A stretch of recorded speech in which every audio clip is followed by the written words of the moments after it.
So there you are, because of that relationship in Washington again. Yeah. Okay, working on that show. What happens next? End up building a team, learn a lot about legacy companies, legacy culture, Mm-hmm. fighting against the grain, what not Mm-hmm. to do, what to do. CBS is a very old school place. You know, the previous president liked to use the term deep state to describe people in the government. At CBS, we had a deep state. These are people, by the way, some of them hired, literally, who I would end up managing, hired by Walter Cronkite, who are still there, Larry Little. Oh And my goodness. so I'm Yeah. finding like, well, listen, for those of you unfamiliar, CBS has been in third place in the ratings behind ABC and NBC for 3 decades, going back to the early 90s. And it's like, well, we got to take a different approach. We got to try things differently. And while some people like that rhetorically, in practice, they don't love that. So I think what I discovered was the ability to manage Washington coverage for a network is incredible because you're on the horn with the White House press secretary. You're booking interviews with the president and first lady and secretary of state and secretary of defense, et cetera. Found myself several times at the White House. Got to introduce my mom to President Obama and Michelle Obama. My Managed goodness. That's an amazing. interview one day for CBS Sunday Morning. We did a joint interview of Michelle and Barack Obama with Charlie Rose. And we were at the White House that day, and they happened to also be doing an interview with Oprah. So literally, I find myself in 2012, one day at the White House. We are prepping the Blue Room, which is there's basically 6 rooms across the main floor of the White House. And we're doing the interview in the Blue Room off the balcony. Then we're going to walk down the steps, the whole thing. 2 rooms over, Oprah's preparing her interview with Gayle. And we're like hanging out. Oprah, Gayle, Charlie Rose, all of us. And we have the White House and we got catering there. Like, this is remarkable. And so got to do some really cool Did things. you pinch yourself? Did you like what in the world? Or were you just all into it? I mean, were you just engrossed in I it? have to say that day, I wish I would have pinched myself and taken more of a moment, but I think I was so stressed because Yeah. someone had put in Charlie's driver's license number wrong with the White House security and we couldn't get him through the North Gate. And there's a whole thing. And he showed up late because he showed up late to stuff. And so, anyway, I think I was more stressful as managing the whole thing and making sure, because ultimately President Obama tends to show up early. You find this out about certain people. We had done an interview earlier that year with President George W. Bush at his library opening in Dallas. And I remember I'd heard this and I didn't believe it. Bush shows up an hour early to stuff. Mm. And so Trump shows up late. Clinton shows up very late. They all have various, scheduling things. And so, so I was more concerned at the White House with like, can Charlie get there on time? Will we have enough time? And then managing the theater of having them walk down the steps with 5 different cameras, making sure they're looking the right way. And inevitably they didn't. And then I remember them joking on the balcony, like Charlie and President Obama being like, can you believe we have to listen to all these 20-year-olds telling us what to do all the time? I love that behind the scene, the things that nobody would ever know if they weren't in your shoes seeing that.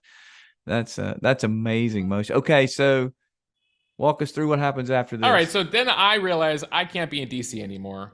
The Okay. deep state is eating me alive in DC, and I call New York. I'm like, let me back up. I can't be down here anymore. And so I end up going back up to New York, working on the morning show, and then I'm given an opportunity. They want to launch a 24-hour channel on CBS, but because they didn't get into the cable game. So cable news, for those, just as a quick briefing here, CNN starts in 1980. And then in a matter of months in 1996, Fox News and MSNBC launch. Now, for many, many years, ABC and CBS were also interested in 24-hour news, but never really were able to figure out a successful way to do their own cable news network. So now we're in 2014, and CBS says, we got to do a 24-hour channel. Mosh, can you figure it out? You used to work in cable, you're creative, etc. Can you figure this out? I said, okay. But we're not doing cable because cable is really expensive. Let's figure out digital streaming, this thing. There's this thing called Roku, Apple TV. And so they give me the opportunity to build a 24-hour channel, but we're going to build it in a new way, digitally for people's phones. Now, mind you, video is still not great on phones in 2014, but we're building it for the future. So how do we take a network that already does 60 Minutes and Sunday Morning and a morning show and evening news and 48 Hours and all the various shows and turn it into a 24-hour channel? How do we build that? And that's my task in 2014. And we launched something called CBSN, which is now CBS News Streaming, which we would eventually build into 24-hour channels for all the CBS stations. And now there's CBS streaming Minneapolis, LA, San Francisco, Miami, as well as a national channel. And that becomes my task for a couple of years. So really leads me in this case, if I built a 12-person team in Washington, now I got to build a 100-person team in a world I'm not familiar with in the streaming space. My goodness. So you had that objective, that goal. You had to build a team, 100 people. And so you find yourself just I know you're just working from can to can't. But how did that feel when you saw that thing launch for the first time, when you saw I lied on the floor and cried. That I remember, like, launch day. Like, is this thing gonna work? I remember Leslie Moonves, the head of the CBS Corporation, was like, just make it work. Like, all right, like, turn it on and make it work. And you have to take a leap of faith, right? Because ultimately, you're very much, it's like, with the Bible story Tower of Babel, you're all speaking different languages. So the engineers speak a certain language. The journalists speak a certain language. You're all at the same table and you're trying to explain to the engineers how news works. And like, oh, but there's going to be breaking news. And so we got to be able to break into that. Well, how does that work? And so you're sitting and having these negotiations, and then you have to work against a deadline because you've now sold advertising space.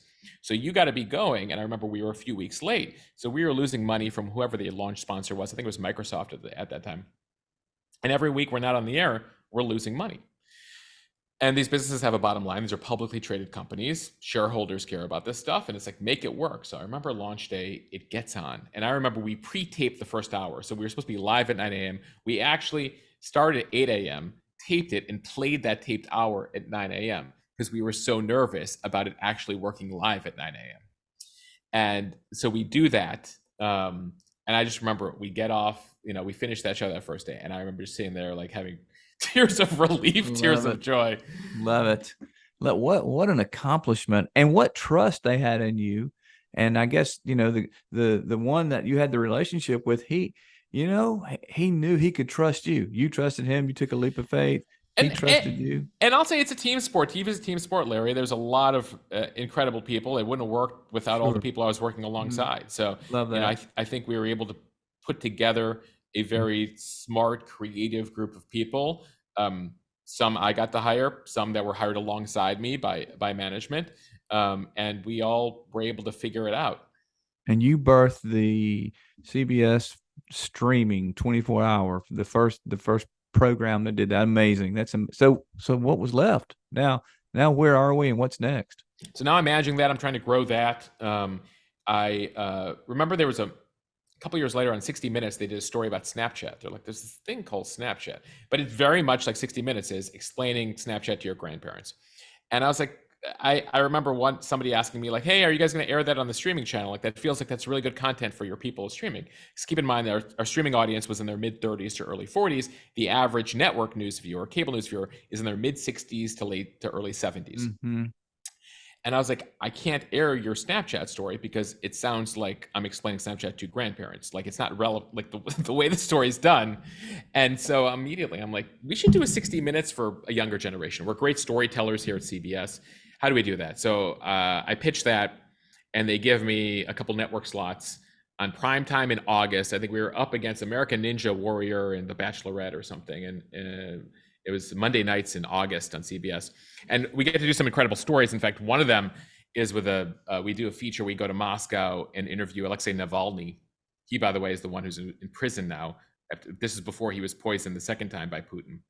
And I remember in that story, he says, like, I might die by, fighting for rights here in Russia. And so we got to do some really incredible stories. We also went inside ISIS prisons in northern Iraq. We got to do the most dangerous place in the world to be a journalist is Mexico. And so we, got to feature some reporters that are going up against the cartels in Mexico. So got to do some really incredible reporting there. And by the end of that year, so after a couple years in streaming, I get a call from the boss. And he's like, listen, I want to talk about another job for you. How do you feel about going back to the broadcast and running the CBS Evening News? And I have to say, it's one of those things where I was loving being in digital. I was loving innovating. I was loving going to the place where people are going next. And yet, the evening news, this August broadcast, the evening news, by the way, started in 1948 as a 15-minute show. Cronkite would take it a half an hour. By the way, it was 15 minutes because that's all the news they thought they could have. Right. When they went to half an hour, they're like, how are you going to fill a half an hour of news in 1963? Well, there would be an assassination of JFK, et cetera. And they're like, we have no problem filling this half hour. And so I become, I'm asked to do this, and I feel like I have no choice. I got to do this. This is an opportunity. Can I innovate? Can I try something creative? Can I take the show an hour and make a half an hour on streaming? There's a bunch of ideas we had at that juncture. So I'm asked to do that, and I say yes. And so in early 2018, I take over the CBS Evening News, and I seem to have this luck, Larry, like I told you about my 9/11 story. The first day I take over the CBS Evening News is February 14th, 2018. It's the day of the Parkland school shooting. Goodness. Your first day. Welcome. Yes, welcome. And what people may, be familiar with, at CBS, we have, during the day, there's a lot of game shows and soap operas.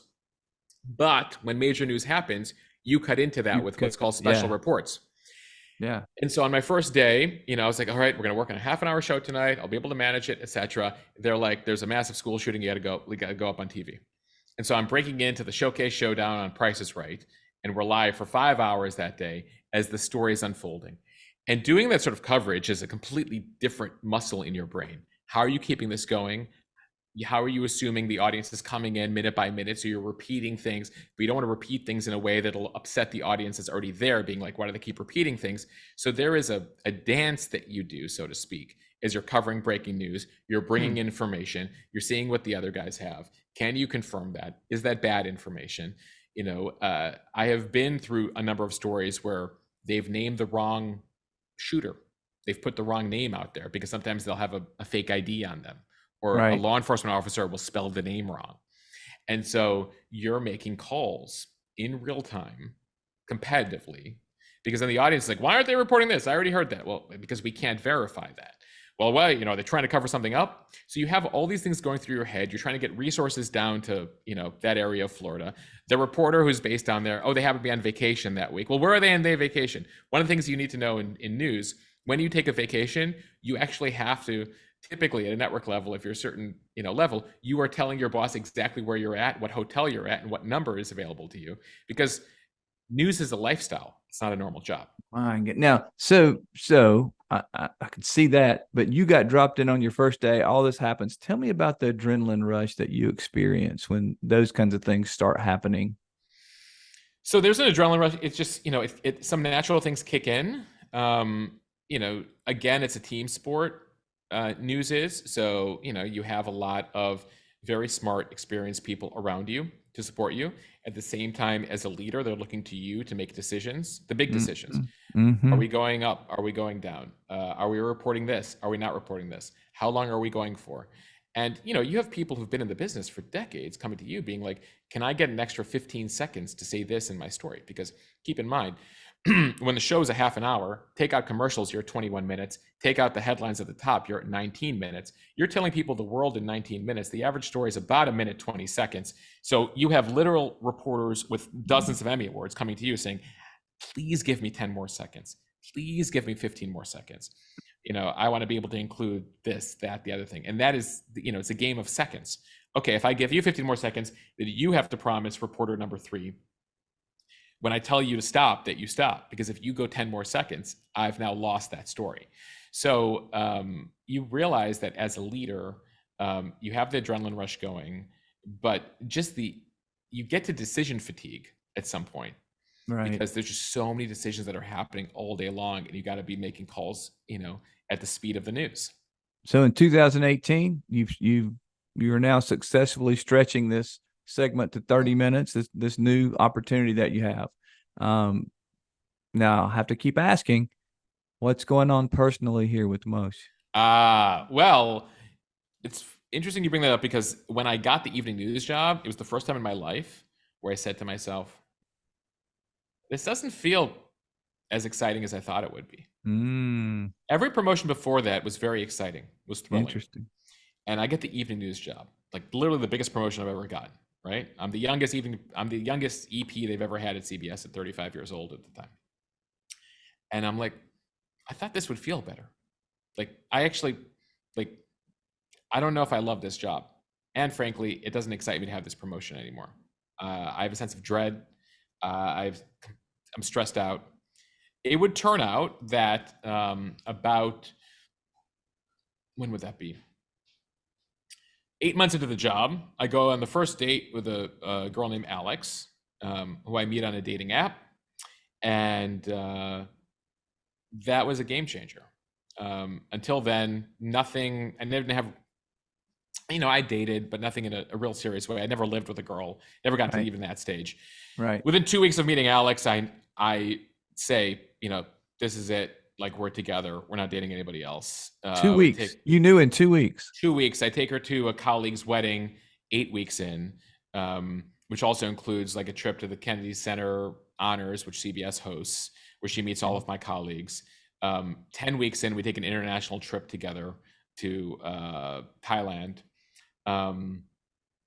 Is one of those things where through all those years of dating, something felt different about this one in a very good way.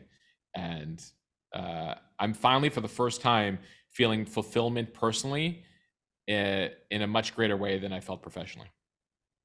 Wow. And that occurred in 2018. Right. I get the biggest job of my life, and it becomes the least fulfilling professionally for me. I love that, Mosh. I love it. So you fell in love, found purpose, found meaning on a personal level, even though you had the greatest opportunity of your life, and you guys fall in love quickly and you date. Then bring us up to date. Sorry, speaking of which, she just No. texted me. I wanted to make sure. Good. Yes, please. Yeah. Everything good? Is it good? Yeah, everything's good. Okay. You're asking, bring us up to date. Okay. From 2018, you met her, you're in love. She gives you purpose. Bring us now into where we are. We would move in 9 months later. I would propose a year and a half later. We were married 2 years later. And so from the point of meeting her to the wedding was 2.5 years. The engagement was a year and a half. It just was great and is great and continues to be great. Professionally, though, evening news turns out to be the hardest job of my life. Wait, Mo. Wait. You cannot, Mosh, you cannot go there. You got to say why did you look at your text? Tell us what's going on with Alex right now. Come on. Oh, Alex happens to be, as we record this, literally today, 39 weeks pregnant, with our first child. And so we're in the zone now where every phone call and every text I'm looking at immediately to be like, do I need to be running to that right now? Yes, thankfully, it appears we're okay at the moment. Okay, but yes, God willing, by the time this podcast airs, we will have a baby girl in our arms. Oh, that's so exciting. Okay, now go back and tell us what happened professionally. All right, that's the good news. Bad news, this is what happens professionally. So the evening news turns out to be the most difficult job of my life. And it also comes at a very difficult time at CBS, because at that time, just a couple months before I took over the evening news, was the beginning of the Me Too movement. And so there's the firing of Charlie Rose, the revelations about Charlie Rose. And then CBS is at the epicenter of it because Leslie Moonves is being investigated. He would eventually be fired. The head of 60 Minutes was being investigated. He would eventually be fired.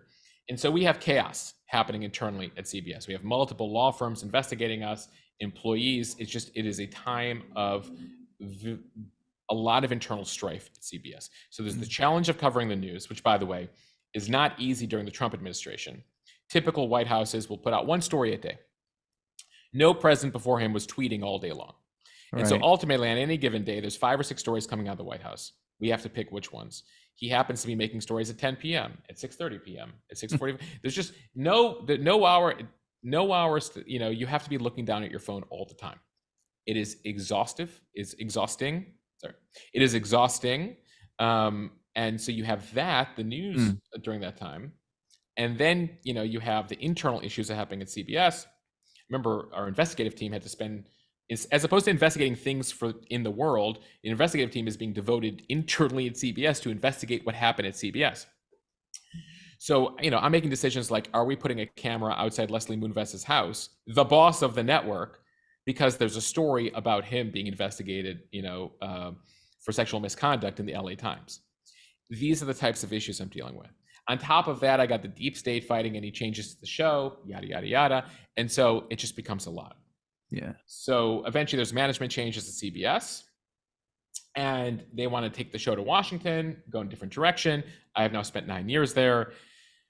And, when you're in the media, constantly there's media reporters that are covering things. So there's stories about CBS and strife at CBS and fights at CBS and leaks from CBS and the New York Post and Variety and Hollywood Reporter. So you're dealing with external press covering things, meetings that you're having. You're wondering if there's external reporters on your conference calls.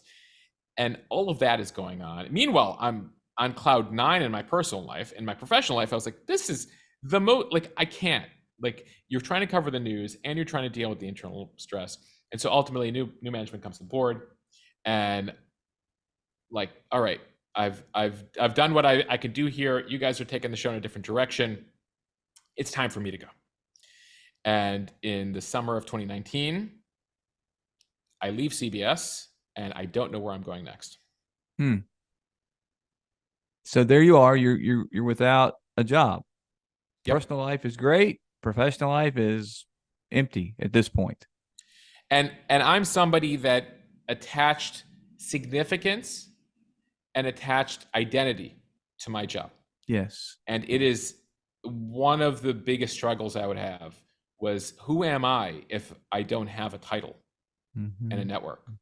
As so many people, Mosh, you found your validity, your identity, your value in your job. And you were incredibly successful for so many years and had the trajectory of just moving up, and all of a sudden it stops and you find yourself alone professionally, without that identity, without that significance. And what happens?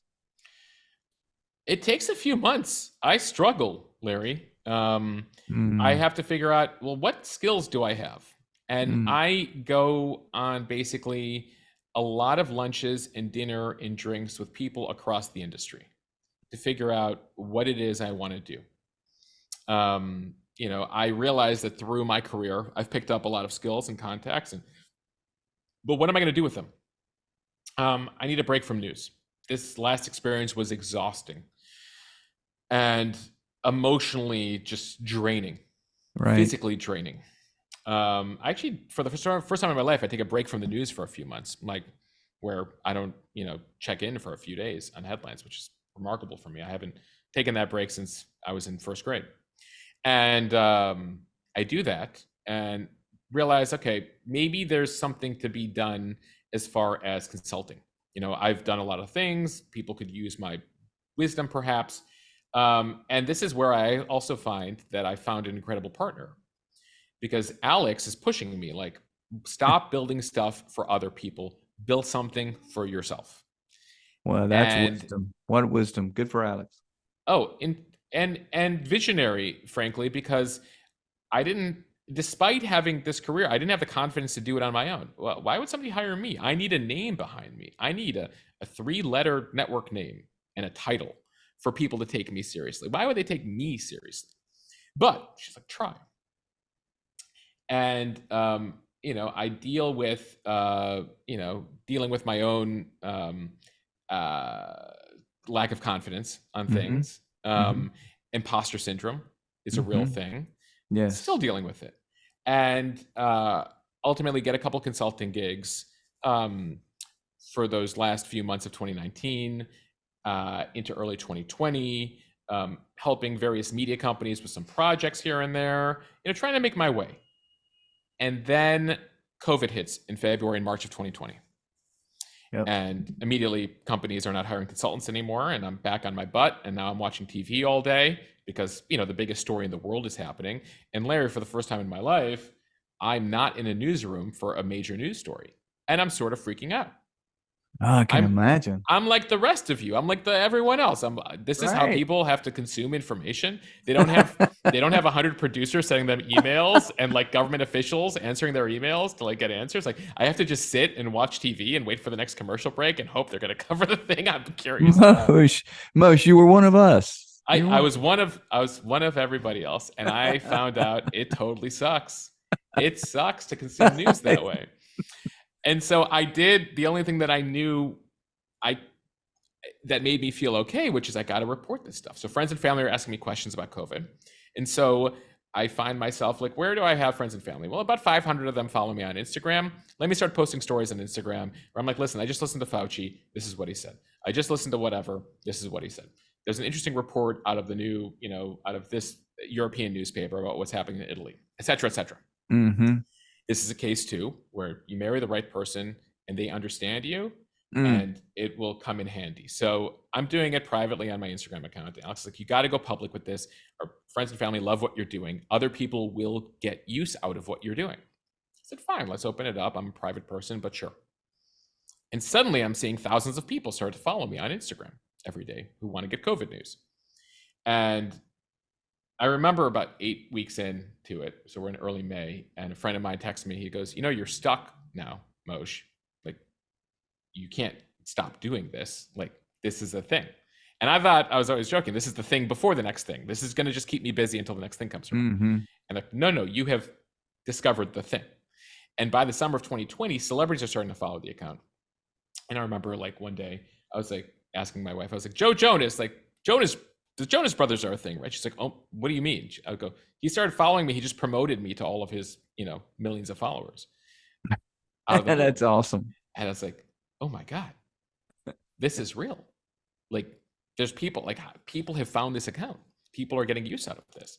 And so suddenly through, after a few months, I realized I have suddenly fallen into my next thing. Wow. Just from that, I mean, you started doing it, friends and family. All of a sudden, your wife, who is incredibly wise, said you got to go public. Yeah. And you didn't even know how much you had to offer, did you? And all of a sudden, no, I have imposter syndrome, Larry. Why do people follow little old me? This is the thing. For so many years in network news, I'm the guy behind the guy. I'm the guy behind the gal. Right. I'm the executive producer. I'm not the person in front of the camera. Right. I'm in the control room with a headset talking to that person, leading them to the next thing. But the audience isn't connecting with me. They're connecting with that person. And so for me to do this on Instagram, I was like, what? They really like me? And then we have the next fight in our relationship, which is like, you need to put your face out there. You need to be talking to them. Because I was just posting articles. And I was like, no, I can't be on camera. That's not my thing. Like, and she's like, people will connect with you. And so ultimately in the fall of 2020, I do that for the first time. Again, at the urging. The urging. Of my then fiance. I love that. She was leading you well. So yes. You do that. So how does that migrate into Mo News? So then we get to the point where enough people are following me, including the head of Instagram, who invites me. Head of Instagram. Adam Masseri, from the head of Instagram, starts following me. I mean, it's incredible. I mean, we have like Condoleezza Rice and Sharon Stone and Ricky Martin, the number of people, Donny Osmond. If you went through the assortment, of celebrities and notable people who follow this account now, it's incredible. So I get to the point in late 2020, early 2021, where it's like, all right, if I'm devoting 8 to 10 hours a day to this, I need to figure out if I can make this a business. So to launch an account on a website called Patreon, which allows people to donate to you, it was actually started by musicians to get people to give donations, find a few hundred people who want to donate to me. I was like, wow, okay, there's something here, right? We have an example, we have a proof of concept here. And then we get into 2021 where suddenly Facebook is getting into the newsletter game. They invite me to write a newsletter on their new platform, along with a whole number of other creators. I start to get my first sponsorships from advertisers who are like, what do you charge for ads? I was like, I don't know what I charge for ads. What should I charge for ads? So that's 2021. And then I find, and you know this now that we're talking on a podcast here, that I need to expand beyond social. And one of the natural homes for what I do and where I feel I can distinguish myself is launching a podcast. So we do that. We start that in summer of 2022. And when we're doing that, I was like, well, I've always been posting on my Instagram account under my name. We need to come up with a name for this whole thing. And so spent a lot of time thinking about that, and we keep it simple. Mo News. Love it. My name is Mosh. My initials are MO. Mo means more. It felt it worked on multiple levels. Let's go with it.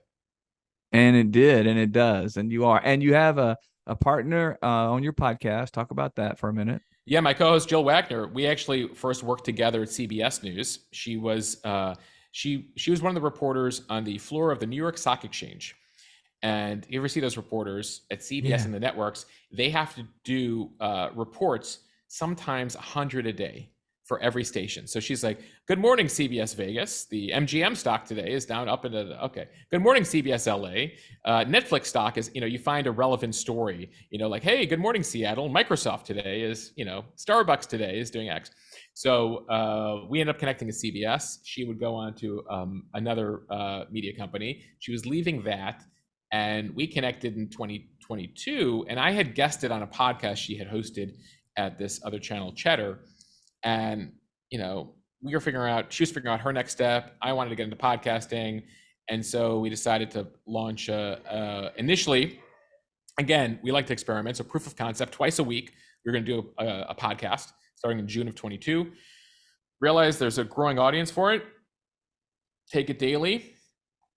We took it daily. Sometimes we have 6 episodes a week now. And we've grown that. And then she edits the newsletter. We do a daily newsletter as well, the Mo newsletter.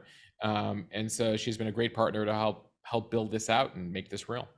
So give us a little bit behind the scenes. So if you guys are doing a daily podcast, do you get up at 3:00 in the morning? I mean, because I know it comes out very early because I listen to it. It's amazing. But when do you record it? The night before late. So it's interesting because we'll see. She's a mom of 2 kids under 5 right now. And so she's up very early in the morning. So when we record later at night, she's like, Mosh, I've been awake for 16 hours by 8 p.m. So we typically will record at night. I'm typically right now,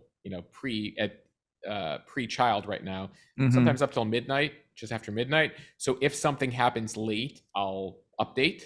And hopefully it'll be seamless enough where you don't notice as a listener.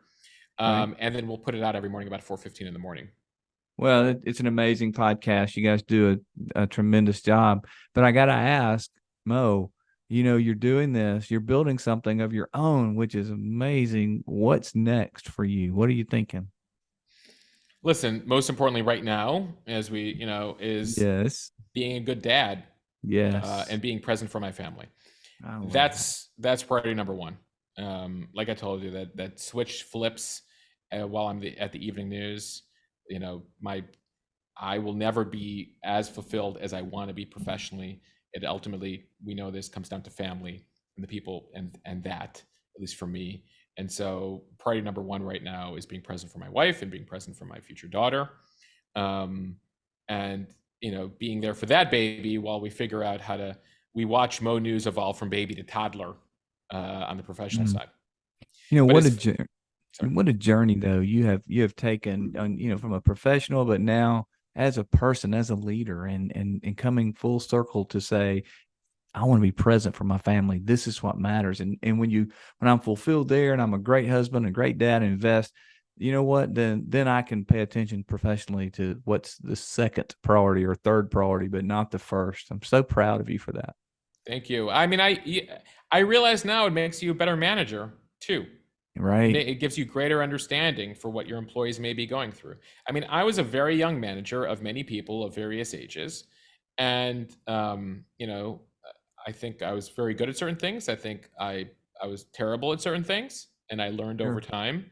And, I wish I knew then what I know now. And, even watching my wife go through pregnancy, and realizing everything that involves. And, I think that ultimately it's important to recognize where you can continue to grow. And this is always something I I thought I did a good job at was recognizing that, family comes first, your personal life comes first, that at the end of the day, the news will always be there. You That's know, right. at the end of the day, every vacation I took, something huge always would happen, because something huge always happens. Like no matter what, something is always happening out there. But probably for my first 10 years till my mid 30s, I wasn't even taking all my vacation time at work. Like I was Mm. devoted. And then, I would have a relatively, I wouldn't call it late in life revelation. I mean, I'm happy I realized that when I did, because there's certain people who, by the way, will do that till retirement, right? That's Right. it. Yeah. They're married Yeah. to that. You're And right. I think that switch flipped for me in my mid 30s. So glad that's not who you are, and you have grown into this incredible leader who understands relationships, who understands priorities, and I could talk with you all day. I want to honor your time. I know you're incredibly busy. I want to leave us with this thought. There are those though who are where you were 10, 15 years ago right now. There are those listening to this podcast who are saying, I'm trying to figure this thing out. I'm trying to figure out who I am or what I am.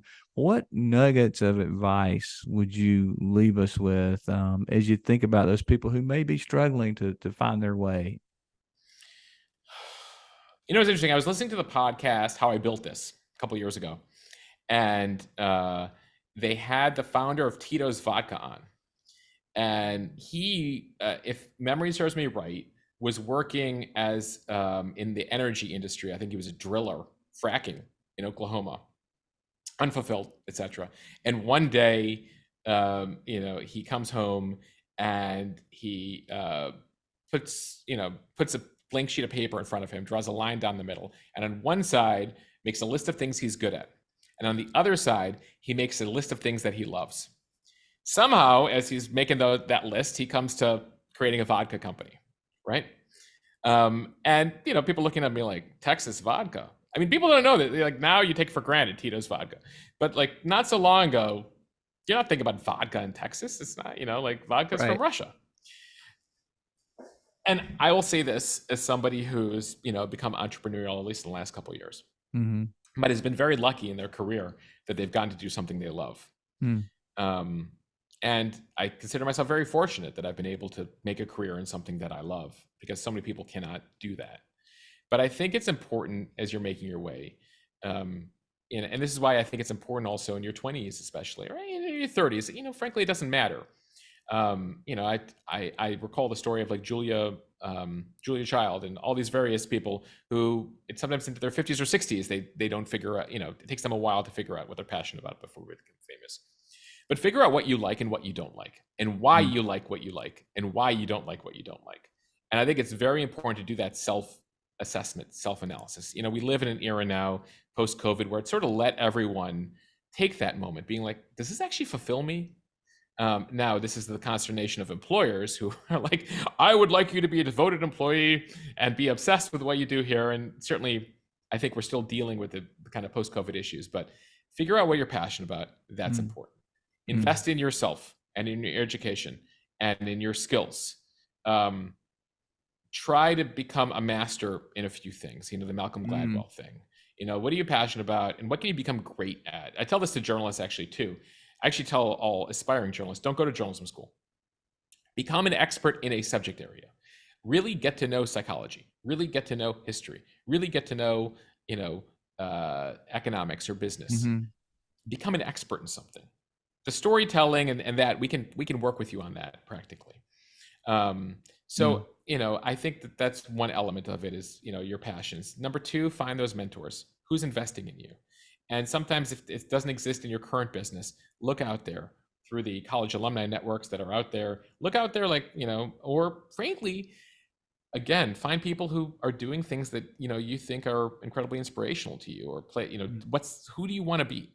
And find those people and reaching out to them. We live in an era of social media. You'd be shocked at who might respond to you.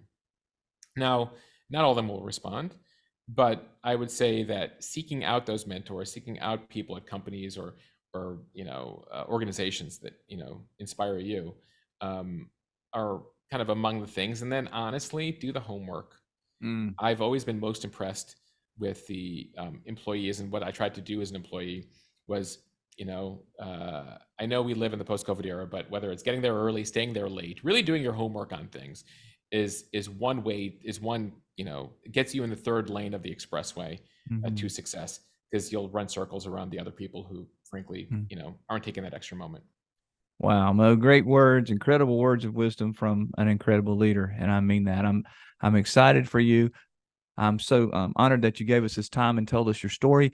I am excited about where Mo News is going, and more importantly, where you're going, and where you're going as a dad and as a husband, and that is amazing. You're on an amazing journey. Congratulations! I know you're excited about that baby girl, and we look forward to hearing about it. Look forward to continuing to hear about Mo News. But you are truly making a difference, Mosh, and I want to tell you that you're amazing guy. Thank you for being a bit vulnerable with us, for sharing, and for kind of walking us through how you got to where you are today. And we look forward. I hope maybe you can give us an update from time to time on what's going on with you, because we sure appreciate you, and we're going to be following you. But maybe we can have another conversation in the future. Thank you so much for being with us. Larry, thank you. I very much enjoyed this. I appreciate this conversation / therapy session. Going down memory lane. And by the way, if anyone's interested in following us for nonpartisan verified news, you can head over to mo.news, a website developed by your daughter, Larry. Wow. And so appreciate you both as a host here and as the father of an incredible entrepreneur in her own right. Thank you so much. I think she's special, and I really appreciate those kind words. We look forward to talking again soon. Take care. All right, great.